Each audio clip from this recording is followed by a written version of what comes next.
Saurabh, should we start the session?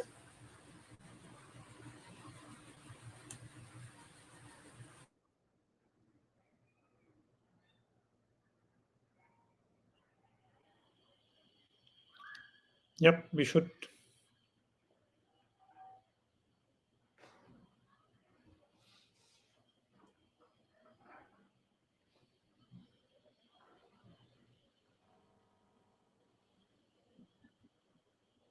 Padmini, good to go?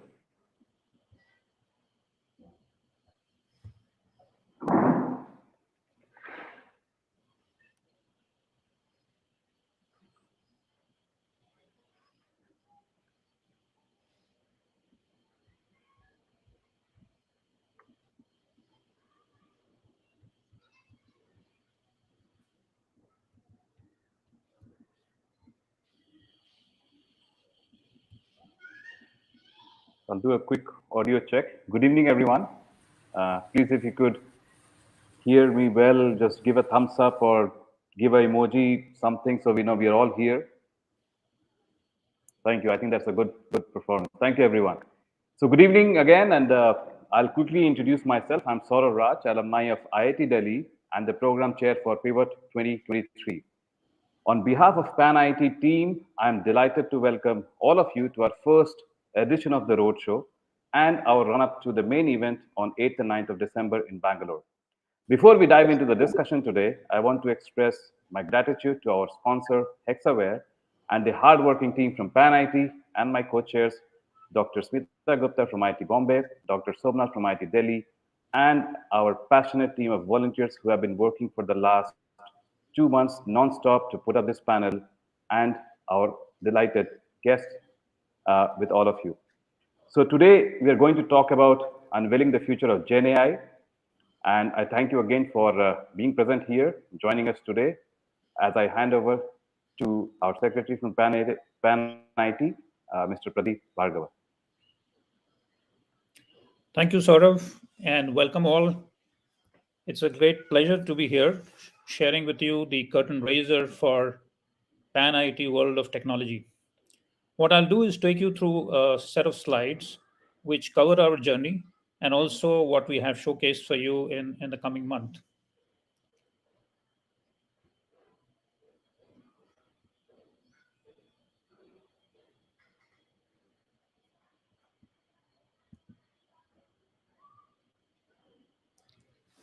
So on behalf of PanIIT, I welcome you.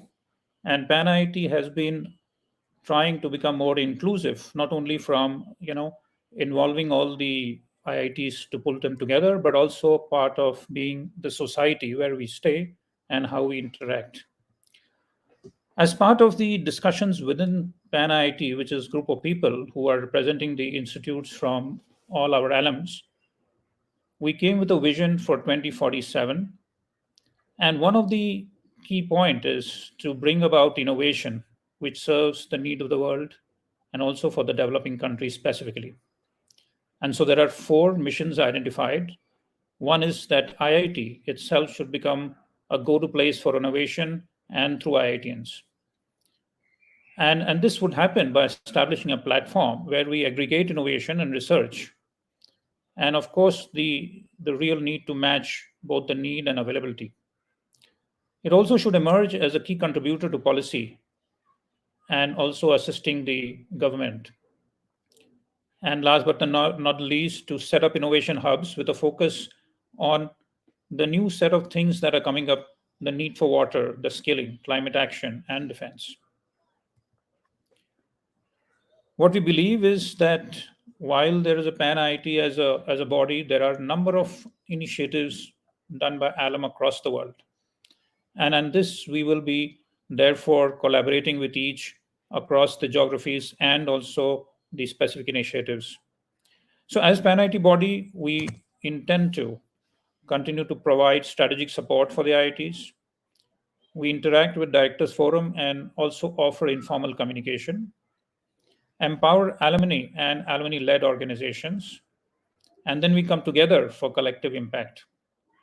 There are separate initiatives by groups of IITians and are listed which are touching the rural space, the startup space, and also touching all the alumni across the world.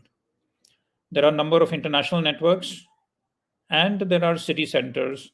And so if you are in any of the city and part of those international networks, you could connect with them. And with this, I bring you to PanIIT World of Technology, jointly presented with Hexaware. And this will be happening on 8th and 9th of December in Bangalore. But at the same time, it will be presented hybrid across the world. We have a set of advisors for the event as we are getting directional support and curation in the conference. Chris Gopalakrishnan, Arjun Malhotra, L.C. Singh, Pankaj Chandra, Pratim Biswas, Irina Ghosh, Asha Motwani, Vijay Shekhar Sharma, Rohit Singh, Ashank Desai, and Chetan Bhagat. And many of the people you would be able to see in the conference when we meet. This event is also backed by more than 160 volunteers across the location, and they are going to power the conference. Within PanIIT, there's a set of office bearers, and there's an executive team. But behind this event, there is a summit organizing team, and you see them here.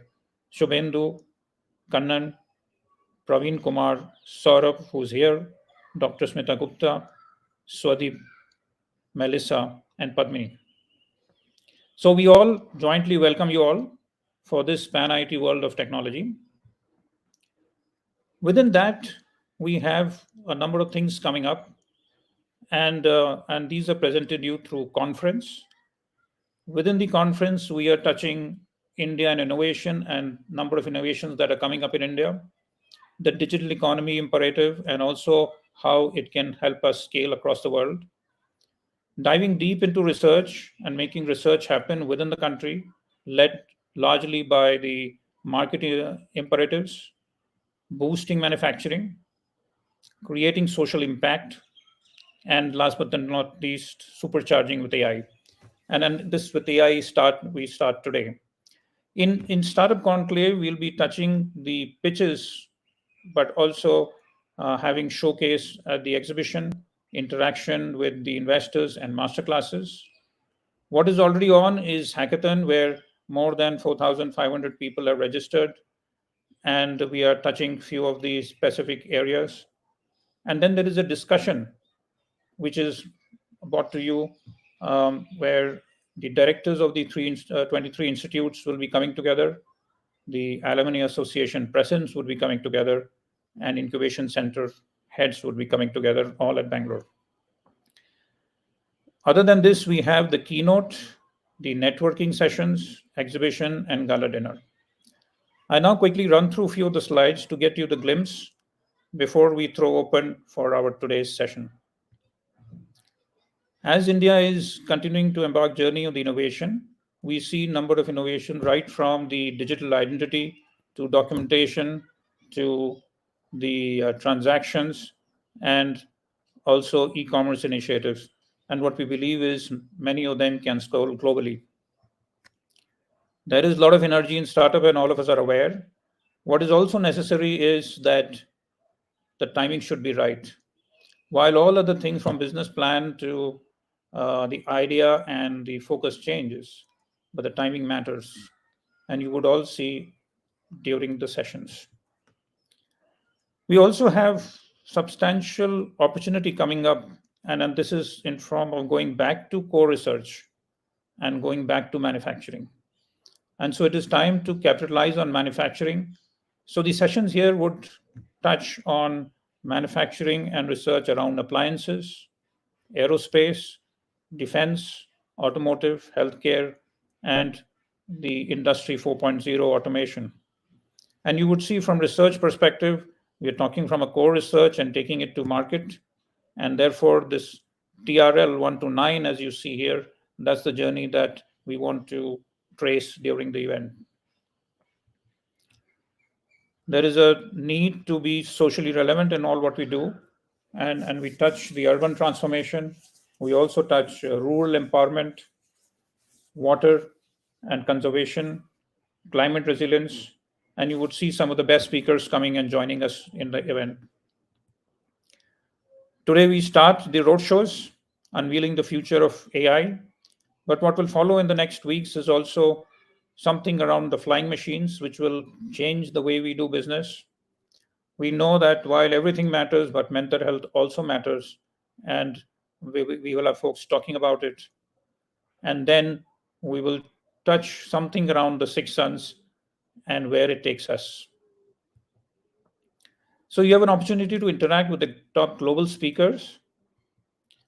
There are sponsorship opportunities, and we have a number of partners who are signing up with us. There are both opportunities from partnership in form of sponsorship, but collaboration and market opportunities. And here are some people who are already signed up with us while others are coming in. Today, we jointly host it along with Hexaware. We have Mindtickle who has signed up already. So not all will be serious hard work, but there will also be a night to remember. We will have a gala dinner with the music, and then you celebrate innovation. With this, I hand it back to Saurav, and welcome once again to this first roadshow.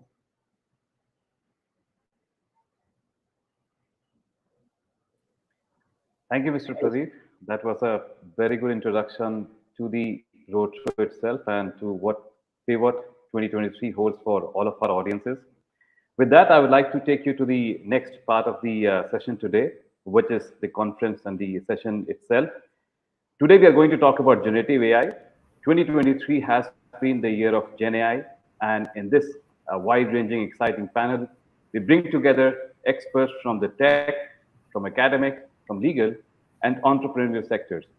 They will dissect what the rise of generative AI means and its impact for India and recommendations for all of us. Joining us in our panel is Mr. Deepak Sharma from Google, Mr. Rajesh Kumar from Misho, and we have our very own Mr. Madan Mohan Rao, Research Director, Your Story Media, who will be moderating the session. With this, I would like to invite all of you on the stage.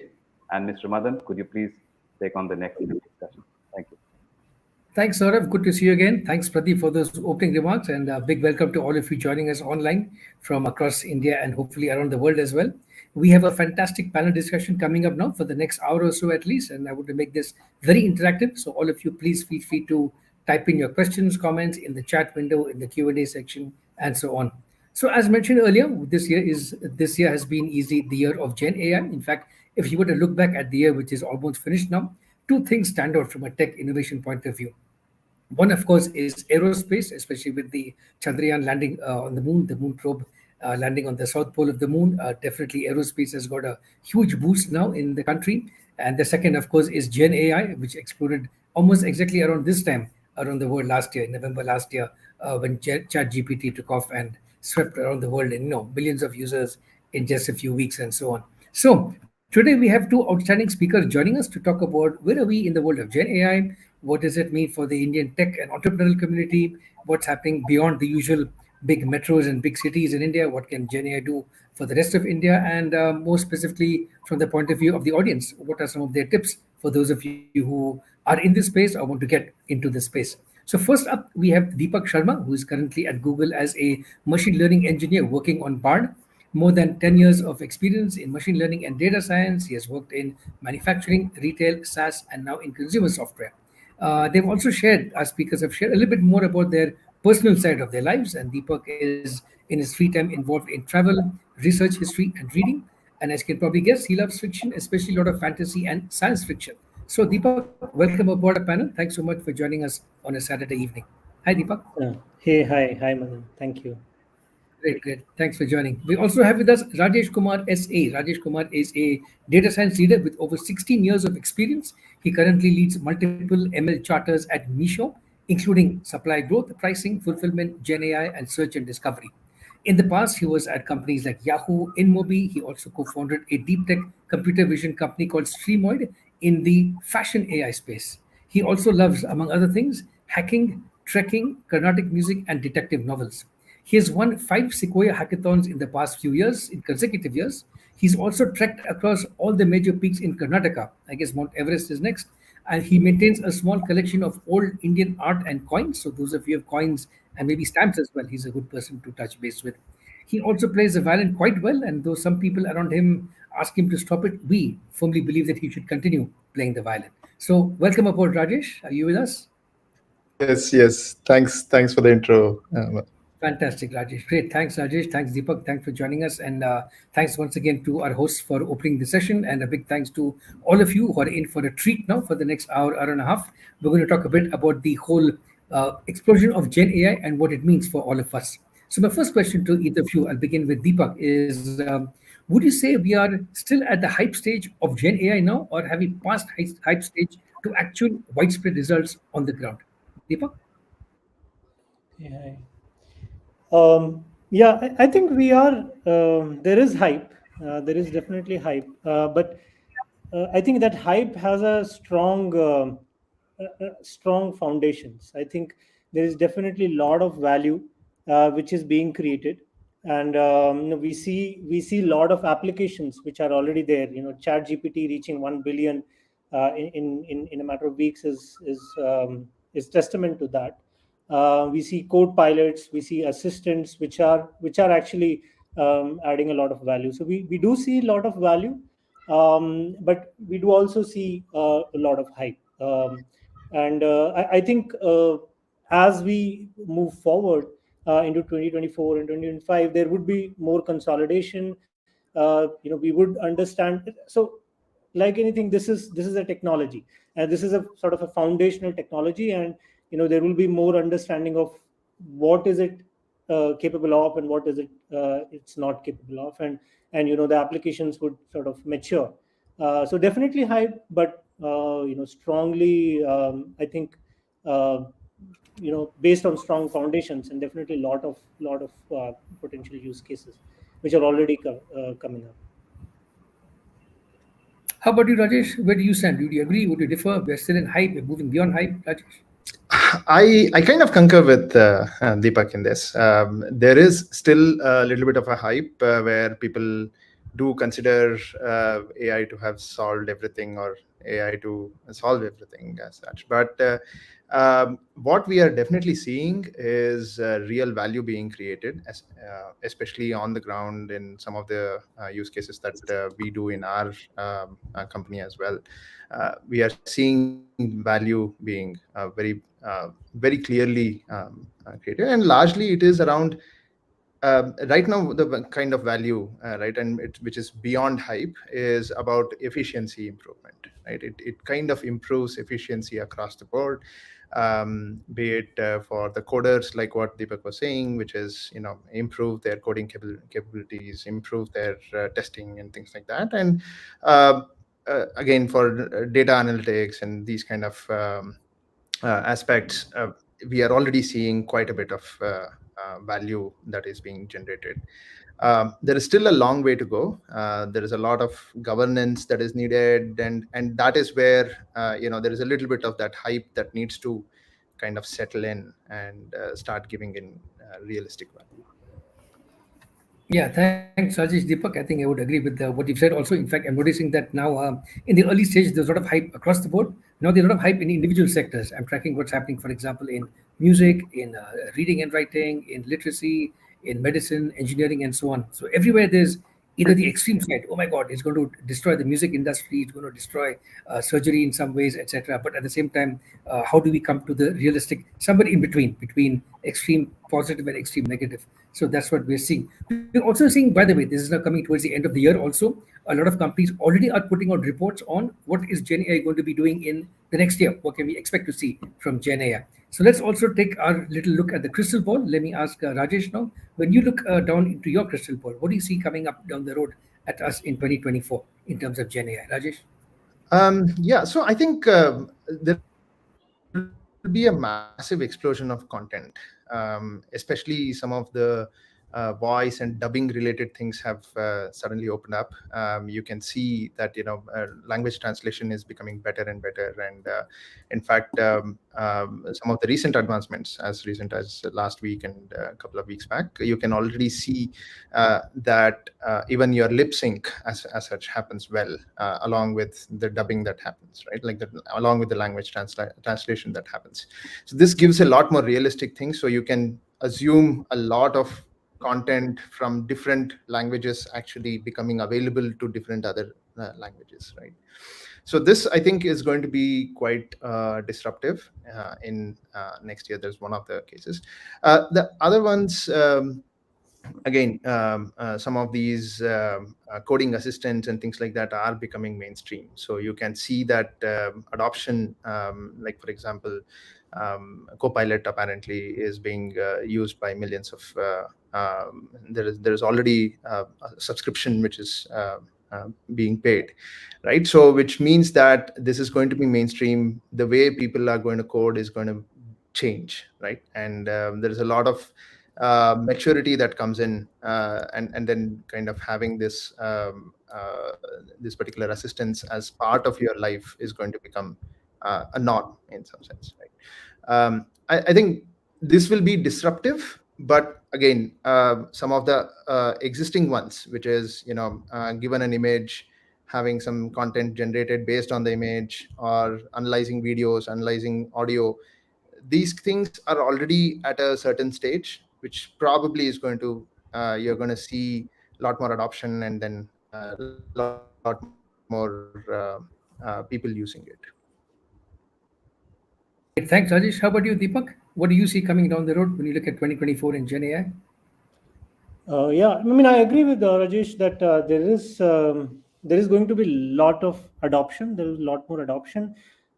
In terms of new capabilities, I think a few things which I see. One is multimodal models becoming more popular, more powerful. I think it has started. So even GPT-4 has multimodal capabilities, but they will become more and more powerful, like able to sort of merge things.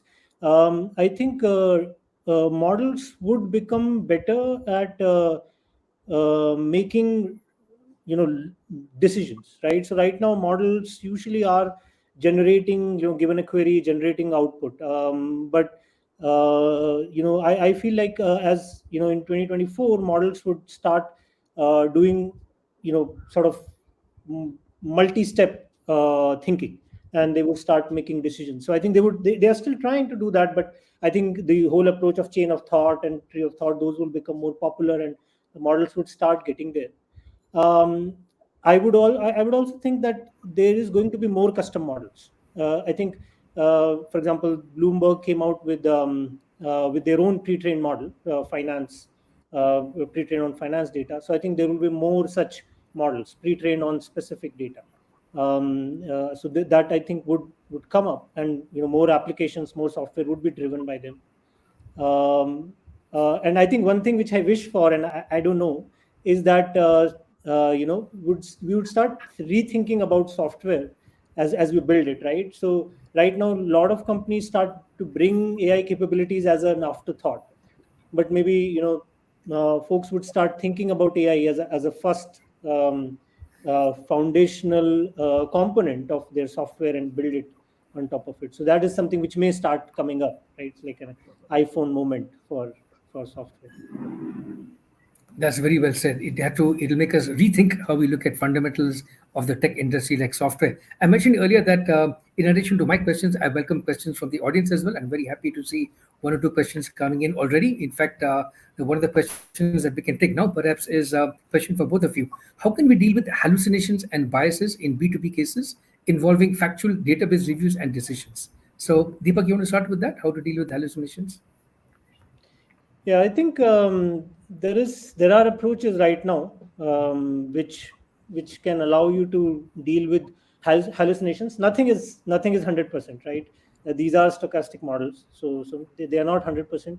But you can use certain approaches where you whatever output the model generates, you look at that output, you ask the model to look at that output, and step by step take the output, split it into sentences, take each sentence and ask the model to attribute it to your database, right? So there are models which can help you do attribution. So say, okay, when it says something about the world, when it says something about, let's say, your product, where did it pick that input? And that can help you tell whether certain sentences which the model has generated, if they have poor attribution, the model probably has hallucinated. They're not foolproof right now, but I think that's a direction in which the work is going, where you try to attribute what the model has said to a to your either search results or some world facts and so on. So I think that's the approach which seems to have to be working right now. Great, thanks. How about you, Rajesh? What's your take on how to deal with hallucinations? A big concern for many people, of course. Yeah, I think there are different techniques. Like what large language models have shown is that it has got better powers of reasoning, better powers of summarizing, and things like that.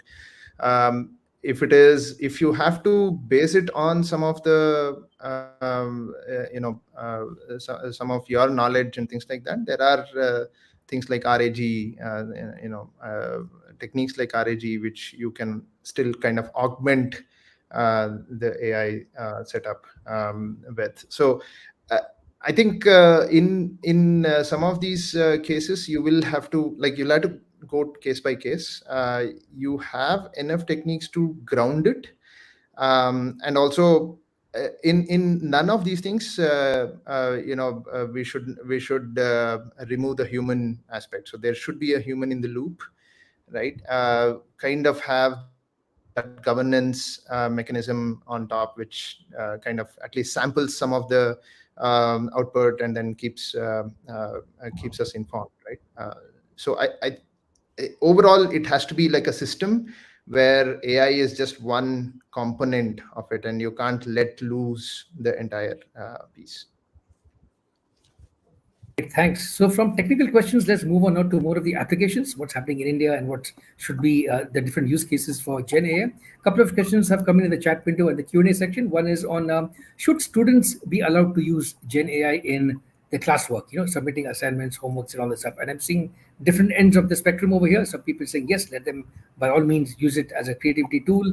Other people are saying, hang on a second, there's a lot of plagiarism happening. We need to stop all of that stuff. So Rajesh, where do you stand? How should students be allowed to use? What are some ethical uses for Gen AI for students?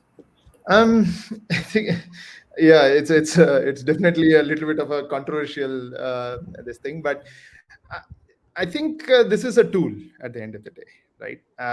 And you can't stop somebody from using a tool. It's almost like saying you should not get your calculator to do something, right? If this tool can help us build better things, write better things, do more than what we can, right? I think we should allow. That being said, it should not mask out, for example, in case of students, let's say, and they have to learn some concepts. It should not mask out their learning, right? It should not be that, hey, I have this AI, it's able to say something, so I will not learn. That shouldn't happen, right? Like concept education or education in itself should continue, but I don't think we should limit the usage over here. Great. Where do you stand, Deepak? What are some cases in terms of solving homeworks, doing research, those kinds of things? How should ChatGPT fit into a student's agenda, Deepak? Yeah, I completely agree with Rajesh. I think we cannot prevent the usage of tools, and the students should get proficient in using the tool. I think that's also important. But again to the point that the fundamentals also have to be there. And I'll give you an example of. And I come from a control system background, so I'll give an example of a tool called MATLAB. And MATLAB was very good at doing a lot of the fundamental control system calculations. And what it led to a lot of times is that students forgot how to do those fundamental calculations. So I think that piece should not be there. So I feel like classroom could be split into two parts, right? You could have a part of the course or the curriculum which where you don't allow some, you have some mechanism where you don't allow usage of these tools, where you just teach fundamentals. But then the second part could be more application driven, and like design driven, application driven, where the student now has learned the concept and can use the tool. So something like that. I don't know, I'm not an education person, but I think we should have both, and we should emphasize both. Yeah, that's a great point. Maybe we should also get in education experts. There's another whole topic by itself, by the way. Gen AI in education and research and academia and so on. Another question that also came in was obviously right now the first wave of Gen AI has been mostly in the English language. So, what are the opportunities for Gen AI in Indian languages? And there's another question in the chat window on, can Indians, also Indian techies, entrepreneurs, begin to apply this for other languages of around the world, French, Spanish, Arabic, and therefore make India a big powerhouse in taking the Gen AI first wave beyond just English into Indian languages and the world's languages? Deepak, any comments on that? Yeah, so I think uh, LLMs, and I think the fairly LLMs from the bigs, right, from Google and Anthropic or OpenAI, they are able to handle a sort of a long tail of languages. So, from my experience, Palm and Gemini, both models can generate and understand, languages like some dialects of Assamese, dialects of Tamil, right? So there is a long tail of languages these models are able to understand. Now, how good they are at it, that needs to be seen. But I think maybe we have an opportunity here. I think we have an opportunity here to build some foundational models of our own, which understand our language as well, and then allow folks to build applications on top of it, by fine tuning and or by using APIs and everything. So I think definitely quite possible. It's already being done, but again, those guys don't have this as priority. So a lot of these languages are sort of second thought, and maybe it's an opportunity for us to focus on these and bring them to the front. I think there are hundreds of applications which can then be supported using these foundational models. Great, that's good to hear. How about you, Rajesh? You got a big footprint all across India. So, how is the Indian language Gen AI part factoring into your plans, Rajesh? So we have definitely used it, and we have seen quite a quite an improvement in this thing. And largely we have used it from an understanding perspective, right? Which is so, for example, our users being from tier 3, tier 4 cities, right?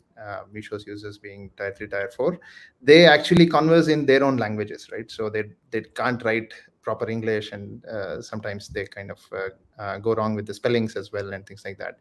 People write things like electric adupu, right, instead of electric stove, and they write things like saste jute dikao, things like that, right?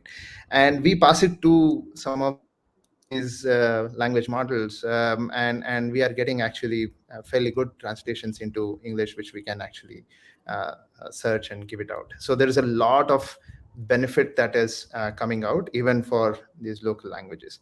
Now, when it comes to the improvement and what we can do further, is that right now the primary language of coding these LLMs or prompting is English, right?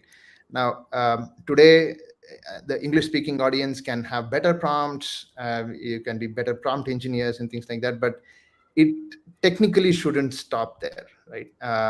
Because there is a lot of creativity in the rest of the pieces, rest of the languages as well, and people who speak those natively, right? And they can express a lot more if prompting can happen in their own specific language. I think we can look at it as probably evolution of these large language models, where primary mode of setting some of these prompts, setting some of these AI pieces to work will be in native languages. And for that, in fact, I think there are some of these nice initiatives which have started. I know Bhashini is there. There is this project called Vani, where they are collecting a lot of this data, right? And AI for Bharat, IIT Madras folks had done quite a bit of work. Their IndigBert was quite exceptional even before, and now they are moving towards an LLM around that.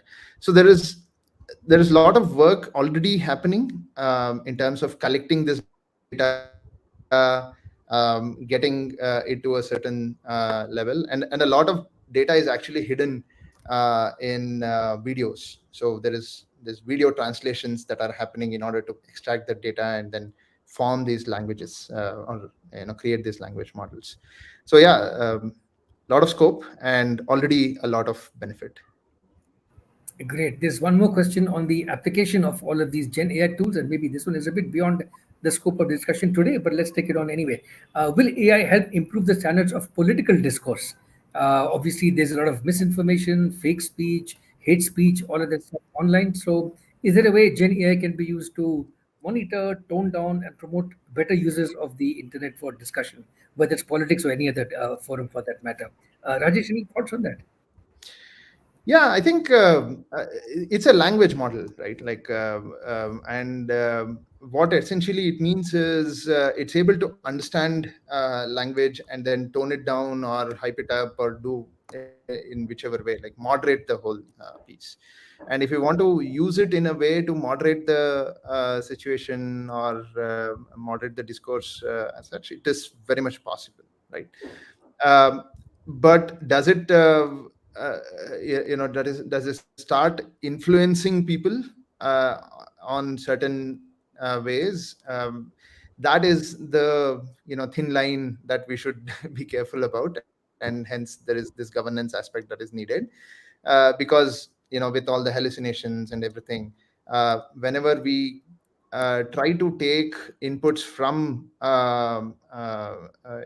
from an AI system on some of these political aspects and things like that, you might see different outcomes coming, right? So we have to have some level of governance and guardrails around that.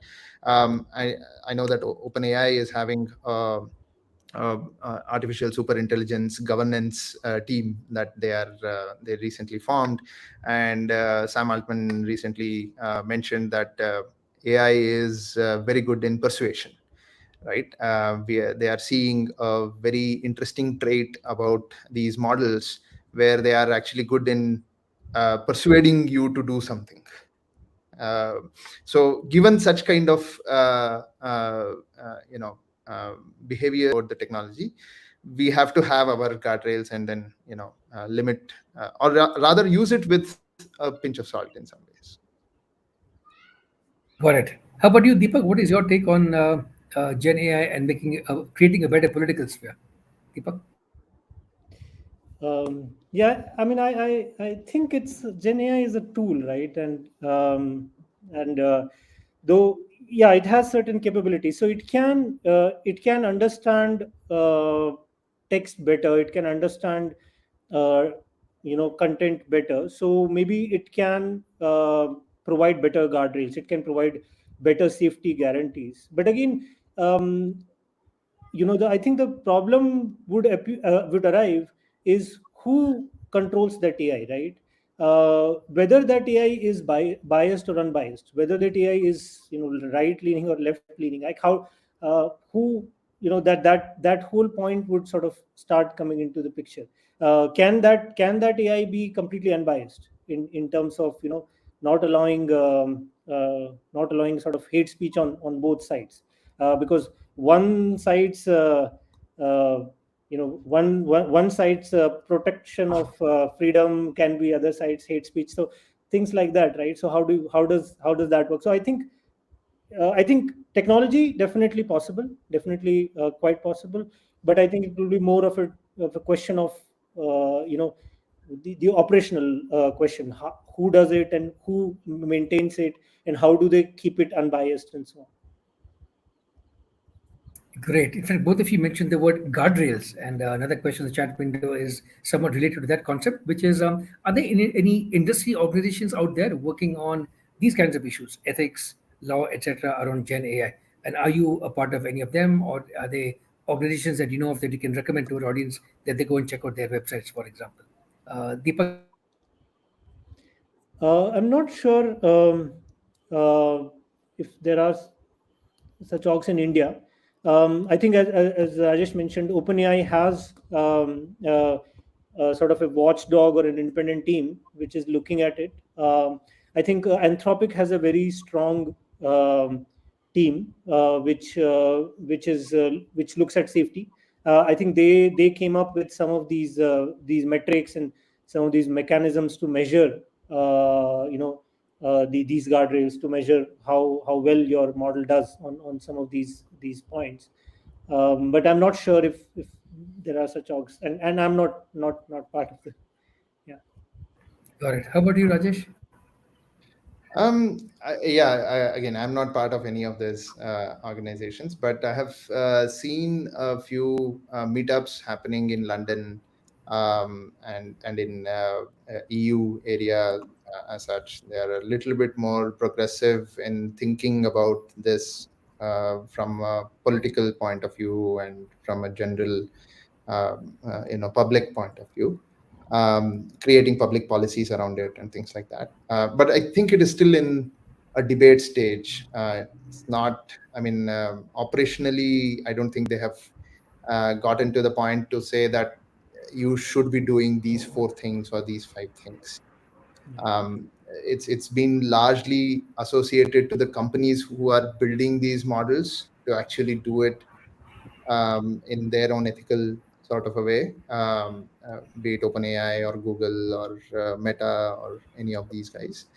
Um, uh, and it's been,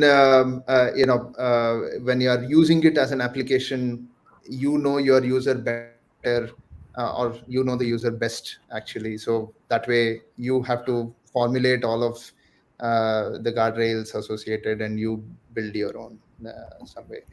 So right now, at least as far as I am aware, we don't have any specific guardrails.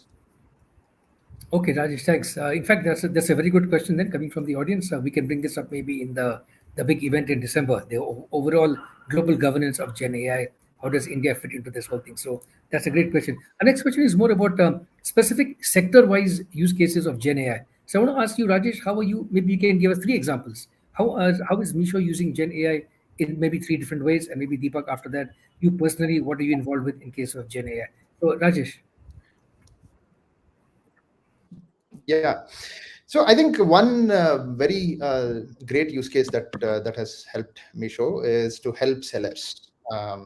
So our sellers are coming from, again, tier 2, tier 3 kind of areas. They are boutique owners. They are small scale, like MSMEs essentially. And so they did not know how can they sell online in the best possible way, right? So they just they just upload an image, and then they can't write the right sort of description. They don't know the, let's say, a taxonomy or the classification of those products in our platform.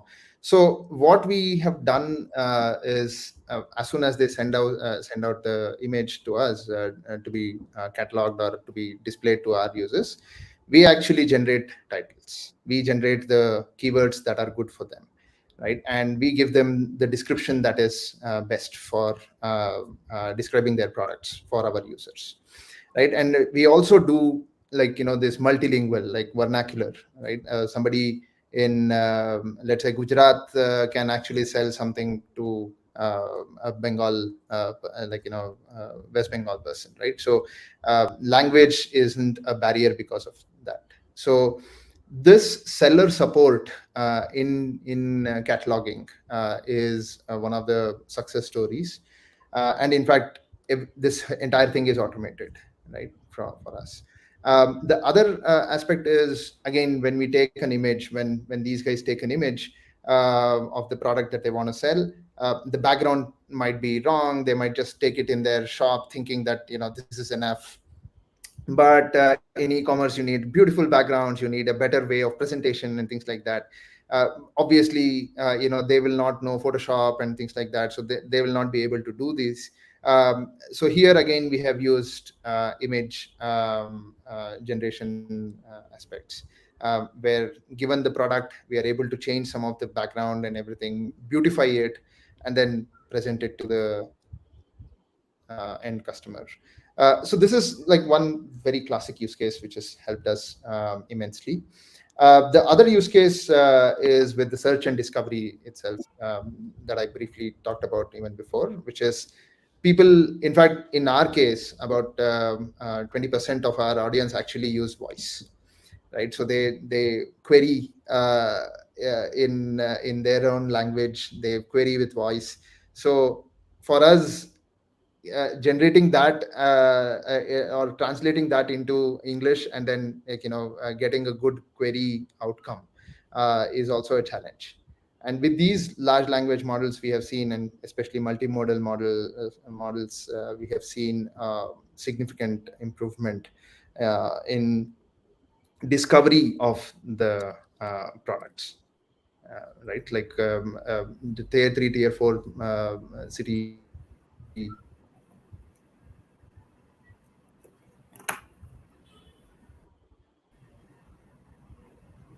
Rajesh, I think we have just lost you. Anyway, Deepak, would you like to jump in? We'll come back to Rajesh in a second.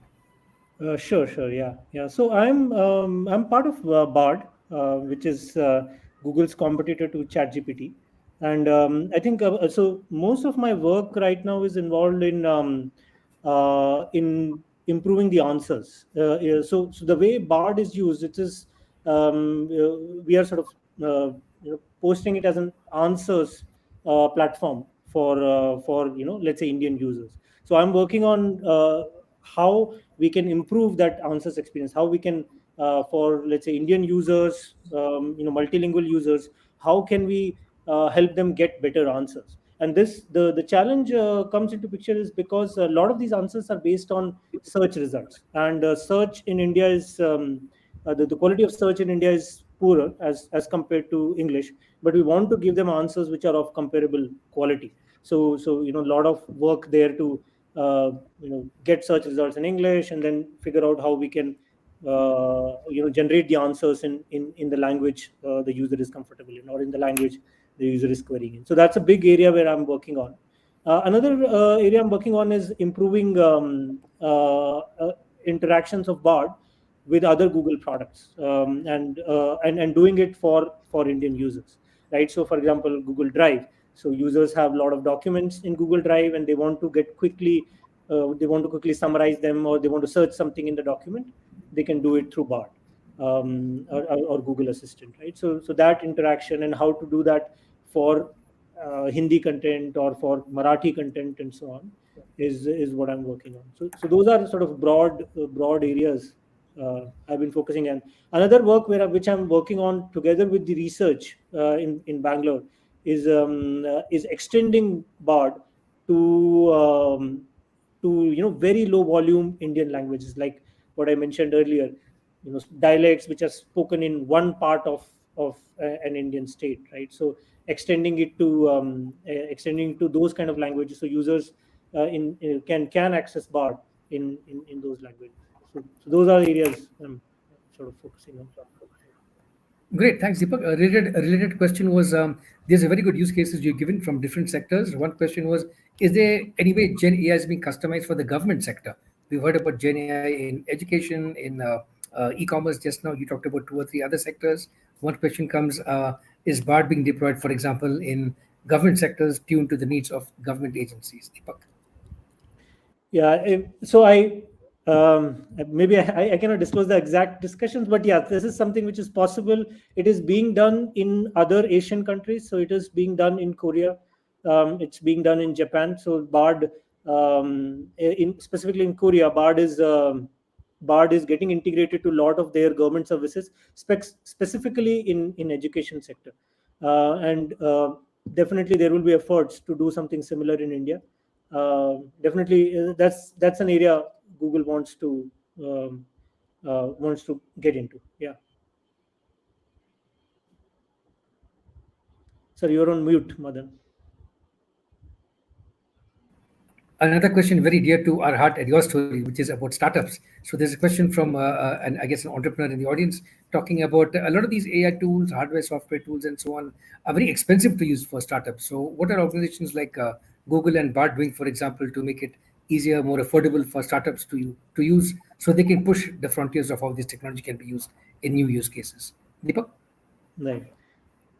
Yeah, I think the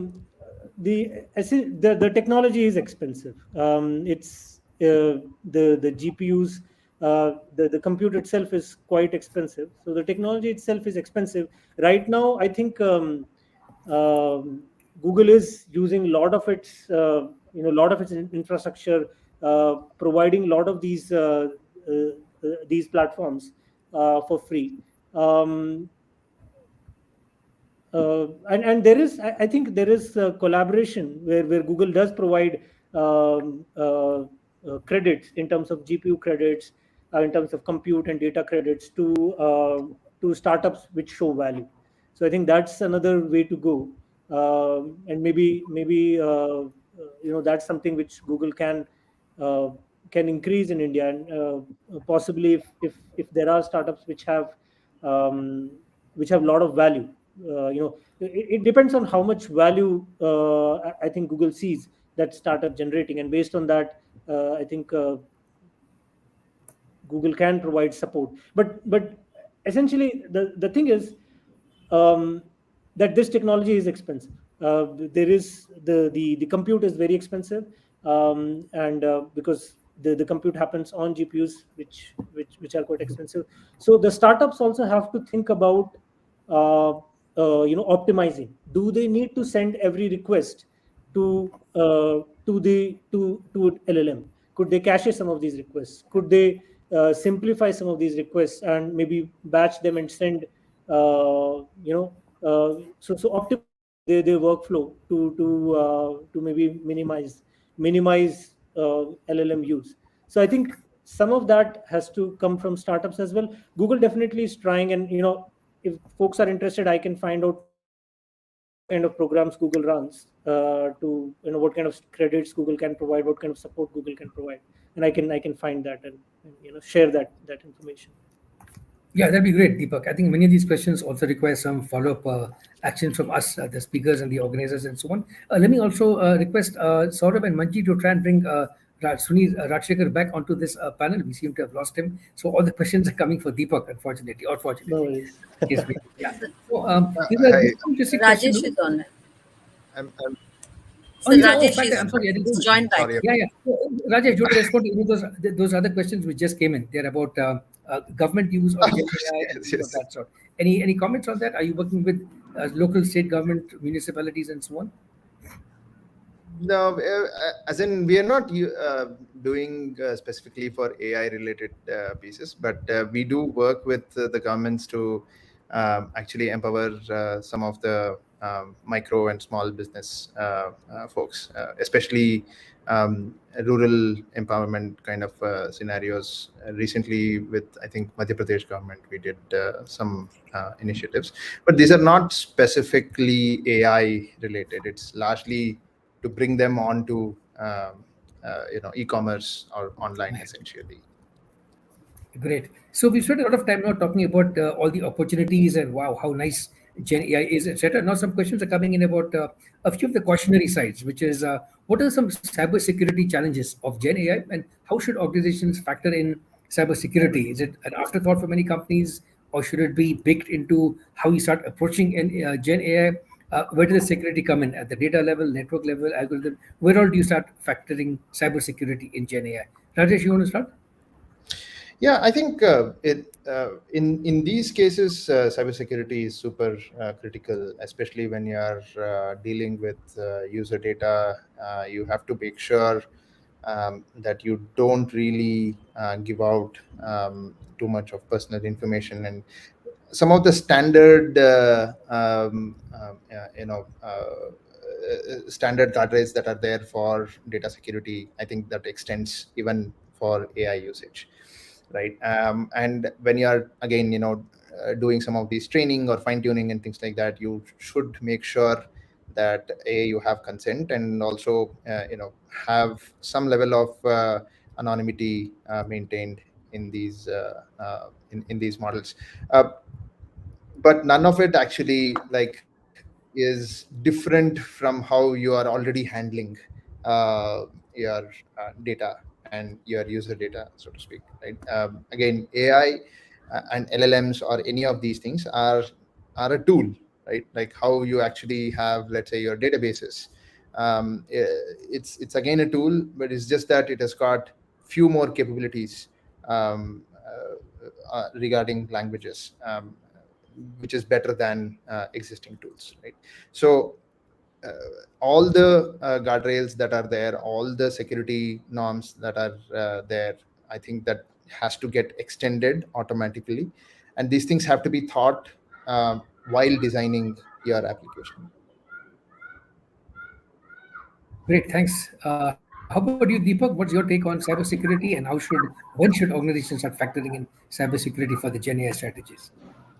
Yeah, I think Rajesh covered it well, but I think one thing which I want to additionally mention is that there are some additional challenges in terms of LLMs. There is these models are pre-trained, and even if you have guardrails around your fine-tuned data, these models can be susceptible to prompt attacks. Like for example, one example is that I've seen this long back, so probably not anymore. But there were cases where if you give the LLM a name of a person, sometimes the LLM would give back the history of that person, because it has seen that in some pre-trained model.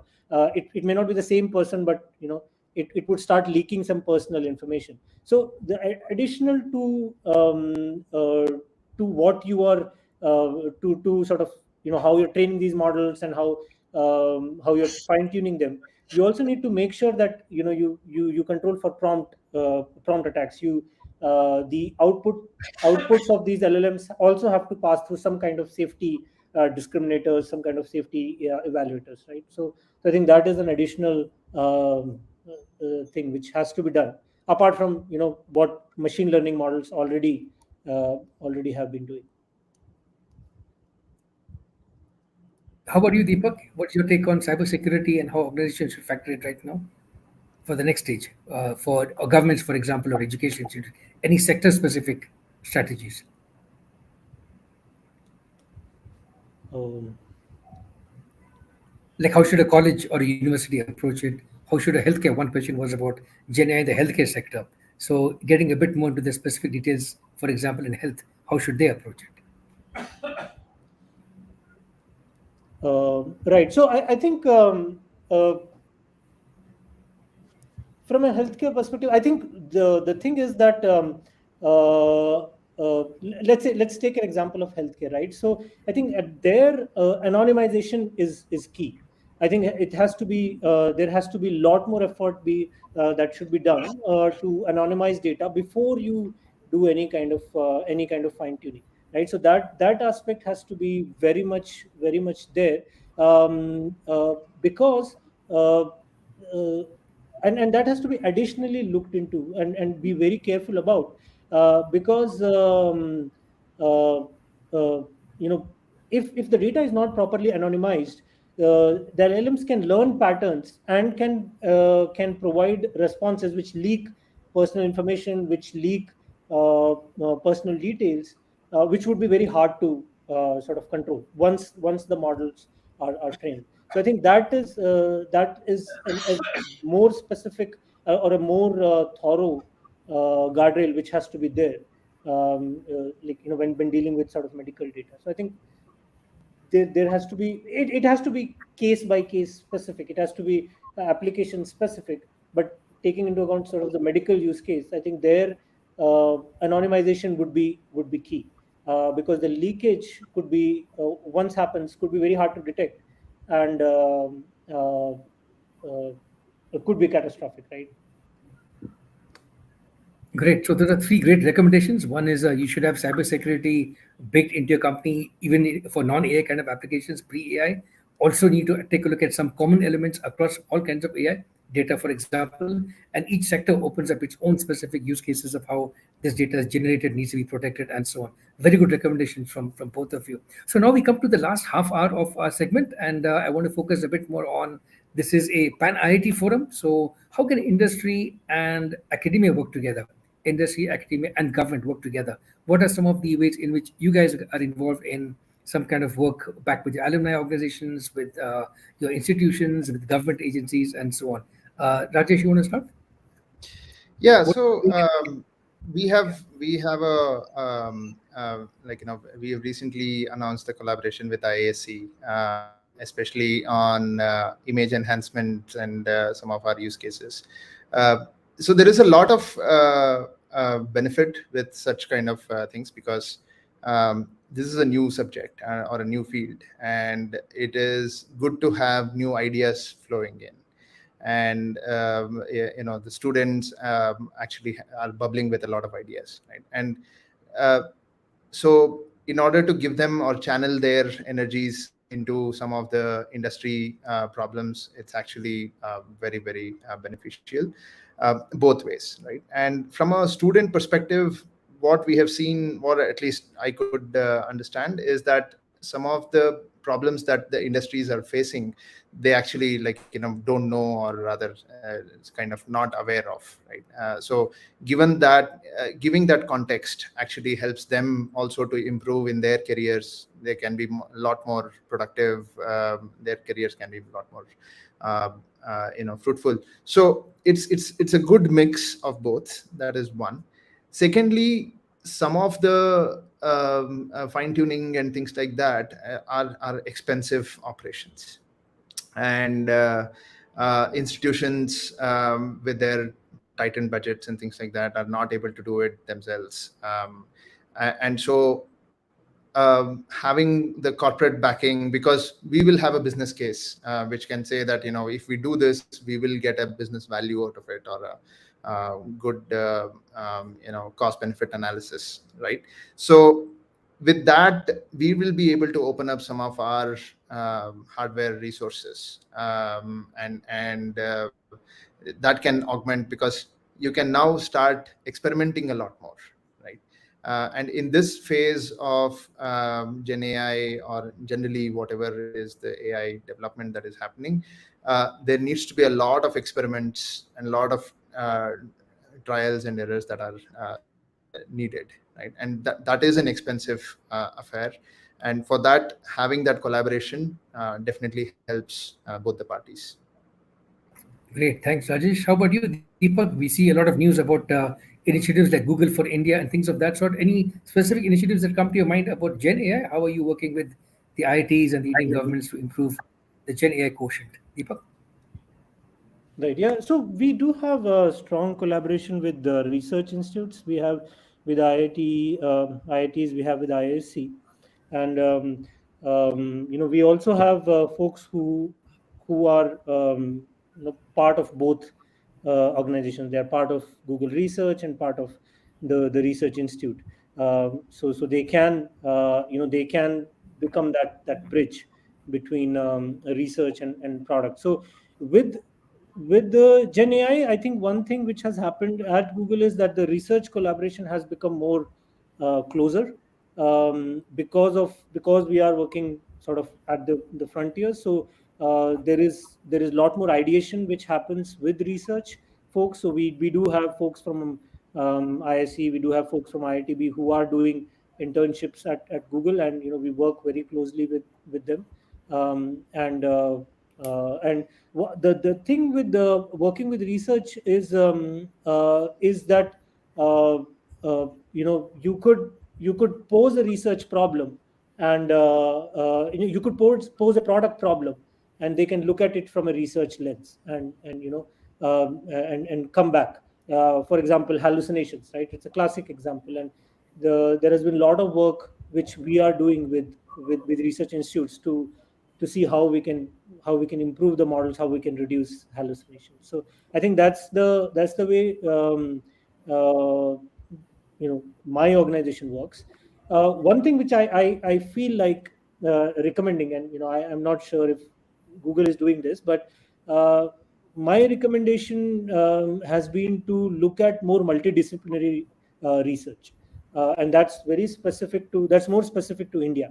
So, for example, people from economics, people from policy, people from social sciences, working with AI researchers, and trying to come up with solutions or products, or areas to work on. I think that's where we'll get the real benefit. Fantastic, Deepak. How about curriculum development? Are any of you guys doing work with helping universities develop curriculums, maybe schools, colleges, universities, on how to use, how to create, how to develop Gen AI? Deepak, Rajesh?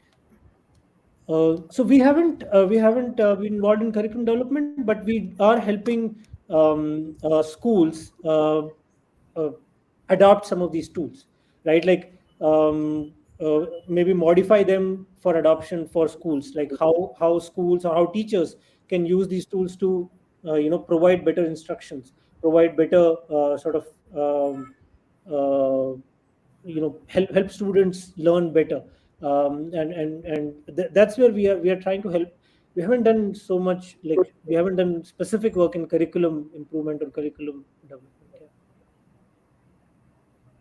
Yeah. Rajesh, are you working with any internships also? Any interns out there who can approach you, etc.? Absolutely. I think internships are definitely open, and we would love to work with people.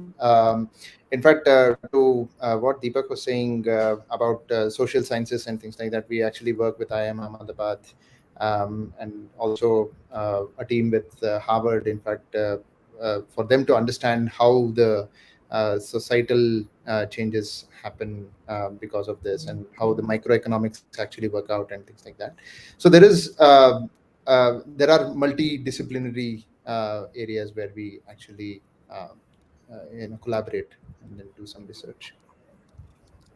Great. Sooner or later, the question of jobs has to come up, and I can see that question in the chat window now, which is there's a lot of fear out there that certain kind of jobs will be taken away. So, what's your advice to the young students out there in the audience and outside the audience also on what kind of jobs should they be wary of being taken away, or how should they upskill, reskill themselves to prepare for the next wave of disruption thanks to Gen AI? Deepak, any comments, advice on students' tips? Yeah, I think jobs, yeah. So any technology has disruption, so it would disrupt some aspects of current life. How work is done currently. It would disrupt. So for example, IT industry, it would disrupt some aspects of IT industry, definitely. But I think when the technology is there, it also creates potential for new products, new industry. And I think what we should do is, uh, I think the what students should learn is the importance of ability to learn and adapt. Right. I think that's where what is most important. Like we are not in a world where you have a skill, and then you take that skill and you live your life with it. The technology, the pace of change of technology is very rapid. So I think the key thing which the student should learn is the ability to learn things, and ability to adapt. I think that's the key. And Yeah, I definitely think that there is a huge opportunity for India. I think the space for applications on Gen AI is still wide open, and maybe we can take a lead. Yeah. That's a great, inspiring note over there. We can take the lead in this space. Rajesh, in your case, what are some of your tips? Are there any new jobs that are being created for for example, in your sector in e-commerce, and are there jobs that are going away in e-commerce, for example, because of Gen AI? Largely, I don't see jobs going away. I think in some of these areas that I see is their efficiencies are improving. Right, it is being used like the same person who, let's say, was handling five customers in, let's say, customer support kind of a scenario. Who was handling five customers, he is able to handle 10 customers now, right? If a person is able to generate one graphic, or like in marketing, for example, if they are able to generate one graphic post, they are able to do 10, right? They are able to be more creative, right? Before, we used to go ahead and try to search for the right kind of thing, we can start creating some of these things itself, right? So there is, it's a different way of working. I think AI or Gen AI especially can give you a different capability, a different method of working. And if somebody is able to understand it, or rather, like if you are able to quickly like what Deepak was also saying, which is adapt that to your, be more successful, right? And in fact, because you are more successful, and more often than not, we have seen in the past, the technology typically actually adds more jobs, right? Like instead of elimination, you will actually see more and more of these jobs happening, because you can do a lot more work. And this is the time for people to start learning some of these things quickly, figuring out how to use it in their work, and then improve efficiency and such. Those are great tips. Thanks, Deepak. Thanks, Rajesh. Both of you talked about the importance of adapting and learning. You always have to learn. Lifelong learning is a must in this tech sector. So just because you got a degree doesn't mean your education has stopped. In fact, getting a degree means your education has now started in the real world. You're coming out of the college into the real world, and it's a continuous long slog. So get ready for wave after wave of disruptions, and not just disruptions, these are converging now. So we're seeing a great example of how all the different AI technologies are converging along with a whole bunch of other technologies. We're going to see more metaverse-ish kind of things colliding with Gen AI and so on. It's going to be a crazy world out there. So be prepared for a exciting but a bit of a rough ride also at the same time. So my last couple of questions before we wrap up, quick one for both of you is one question from the audience was trust. Companies who use Gen AI, how do they convince their customers that you can trust us? Yes, it's a new technology, it is still growing, emerging, it's being tested, but you can trust us. We're using this technology, but you can trust us. So how do you build that trust in your customers when you use new kinds of technologies, Rajesh? So I think a strong feedback mechanism is necessary. Wherever we see Gen AI is going wrong, that feedback has to flow in very quickly, and it has to get, it has to model, or rather, it has to change the model itself as soon as possible, right? So that mechanism is what we have to build, and in many of the cases, we have built that, right? That gives a little bit of that trust factor as well, that if things are going wrong, there is always a lever to hold it back, right? That is one aspect. The second aspect is, before releasing to the entire audience and things like that, we do some level of testing internally. We do that, and then make sure that the model is behaving in the way it is supposed to behave, right? So and always have some level of what we call as a holdout audience, right? Which is this set of audience, they don't see these AI related features, and we tend to figure out how they are working, right? So we know that if AI is going wrong, we can always calibrate it, and then say that, hey, there is something wrong, and then uh, you know uh, bring it back to the right places. So there are steps that companies take before they can release it, and they can call it like trustable as such. Deepak, in your case, how would a B2C or a B2B company with embedded Gen AI, how would they win the trust of customers?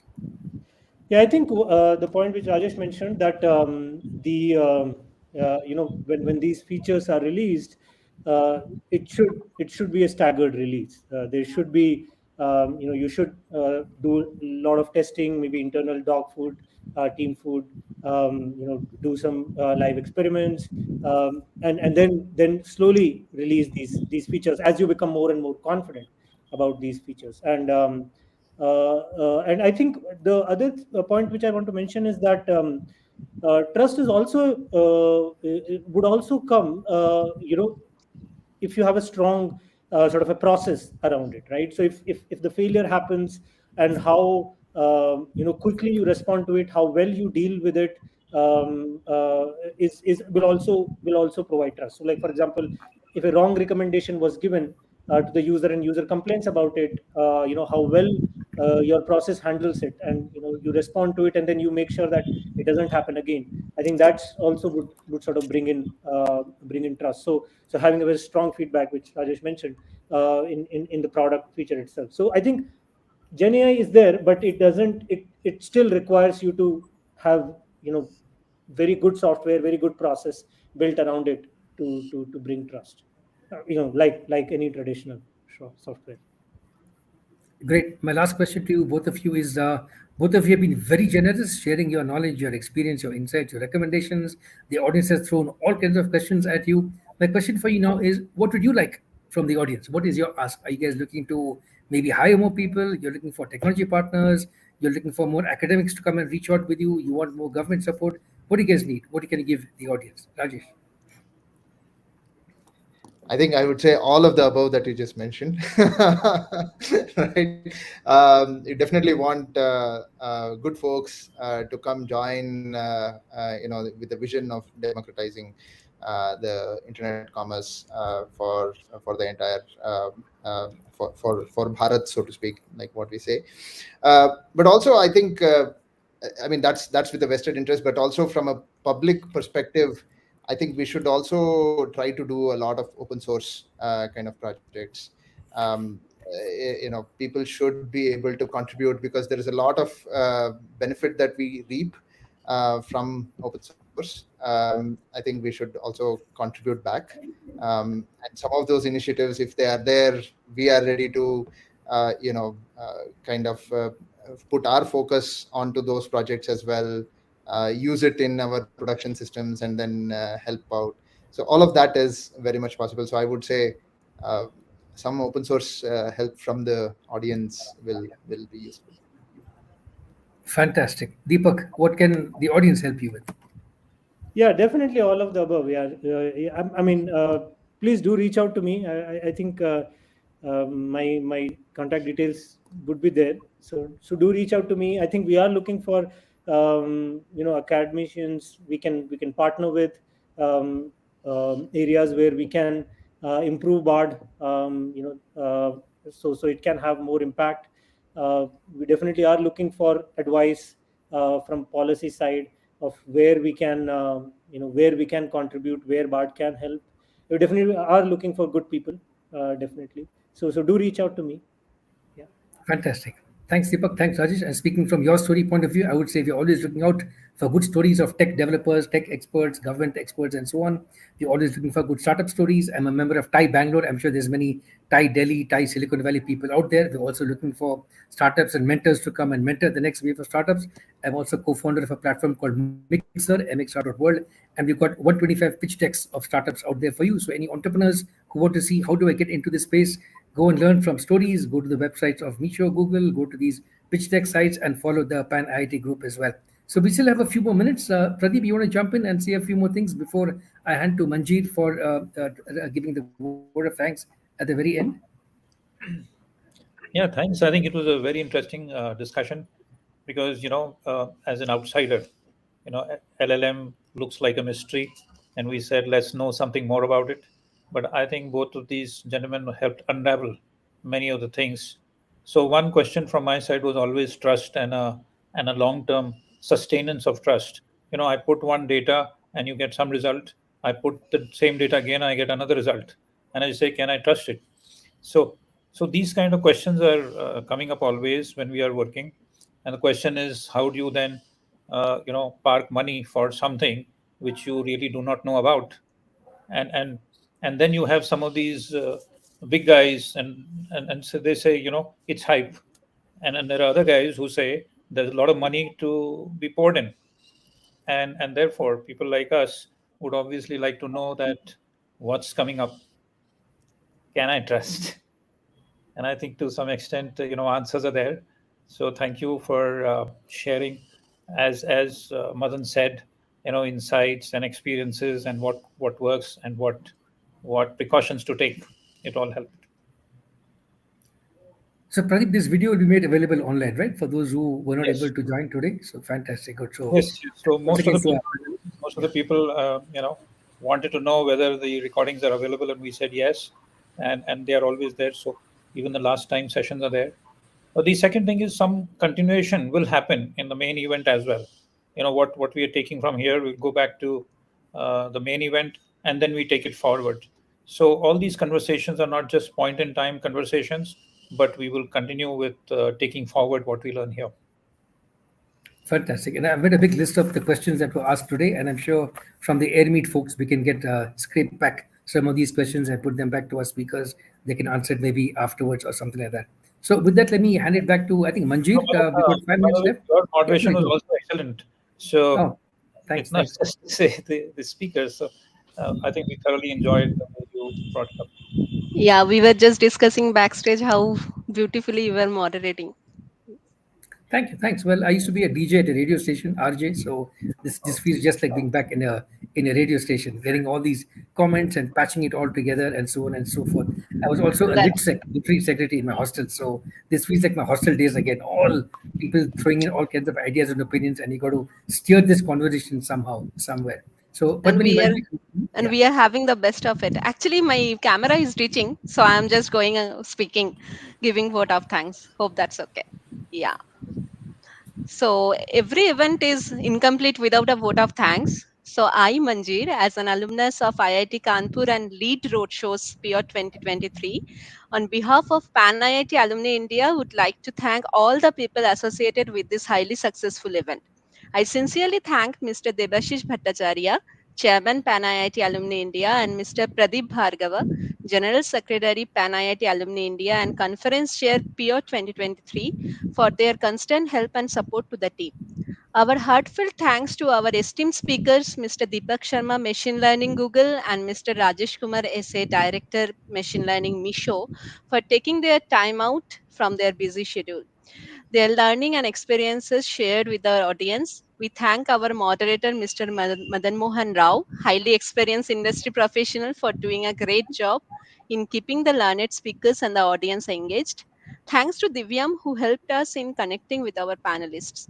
I thank the program chairs, Mr. Shaurav Raj, Dr. Smita, and Dr. Shomnath, for spreading the word in various alumni groups and networks. Thanks to Shaurav for helping with critical backend support to manage the registration on AirMet link, to engage with the marketing team with the creatives. Our thanks to the Roadshows team and our teammates Abhinav, Animesh, Nitin, Shalini, Dr. Srinivas, and Utsav, who helped in reaching out to the potential speakers. Thanks to Praveen Kumar, marketing head, and Kannan Iyer, logistic head, for their support.